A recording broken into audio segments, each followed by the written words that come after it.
Jo Leute, grüßt euch, Meister Musti hier heute wieder mit einem neuen Video zum Thema Geräusche am Fahrzeug. Was ist es? In dem Fall hatten wir einen Kunden hier. Der Kunde hat quietschende Geräusche. Wirklich so, wenn man so ein bisschen mit der Hand gedrückt hat, als ob es der Stoßdämpfer ist. Ja, so. Zeige ich euch, woher es herkommt, wie wir es festgestellt haben und was gemacht werden muss, damit das Problem aufhört. Ja, also bleibt dran und bleibt bis zum Schluss dran vor allem.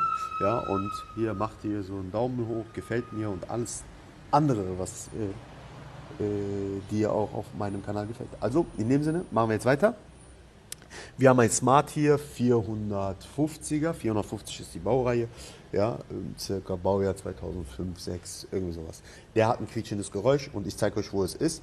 Ja, dazu haben wir hier den Querlenker ausgebaut, ja, und ich zeige euch mal,